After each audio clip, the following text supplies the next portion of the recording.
Hi, I'm Penny Lane, and welcome to the Daily Rag. Today is June 8th, 2009, and these are today's headlines. The war continues in the Middle East as President Obama talks to the Muslim nation in Cairo. General Motors goes bankrupt. Congressman Jay Rockefeller defends the people from the dangerous internet.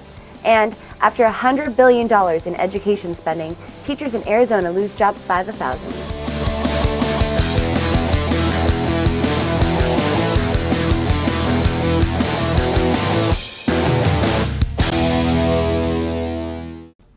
Now, make no mistake, we do not want to keep our troops in Afghanistan. We seek no military bases there. It is agonizing for America to lose our young men and women. It is costly and politically difficult to continue this conflict.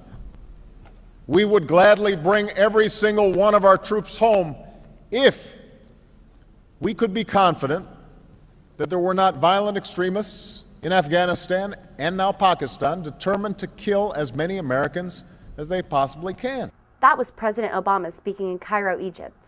The U.S. is still transitioning more troops from Iraq to Afghanistan. The deadline for American troops leaving Iraq stretches to 2012, and the U.S.-backed Pakistani army rolls into the Swat region of Pakistan, displacing hundreds of thousands. It is important for the president to express how much we love the Muslim world and that our bombing them is for their own good. We can only hope these new and expanded wars finally bring peace. After months of speculation and attempts by the government to bail them out and save thousands of jobs, General Motors filed for bankruptcy Monday, June 1st.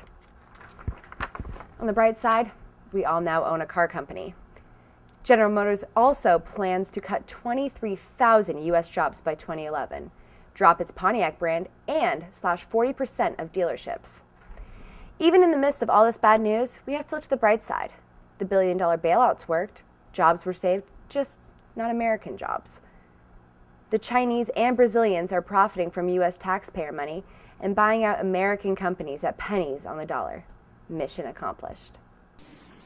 So, I mean, it really almost makes you ask the question, would it have been better if we never invented the internet and had to use paper and pencil or whatever? And that's a stupid thing to say, but it has genuine consequence because it's on the internet that these acts of shutting down. That was Senator Jay Rockefeller talking about how we need more internet regulation. The Cybersecurity Act of 2009 is just that. Essentially, the act would federalize critical infrastructure security. Since many of our critical infrastructure systems are in the hands of the private sector, the bill would create a major shift of power away from users and companies and onto the federal government. One proposed provision gives the president authority to shut down internet traffic in an emergency and disconnect critical infrastructure systems. This bill gives the government the power to shut down the internet, keeping the terrorists from spreading their message of hate. S773 would also instate an internet czar to control and regulate the internet, much like HR 75 instates a food czar. It is very reassuring that a few responsible men will have control of almost every facet of our lives. Teachers in the state of Arizona are feeling the worm in the apple. 4,000 jobs have been lost in this state due to budget cuts.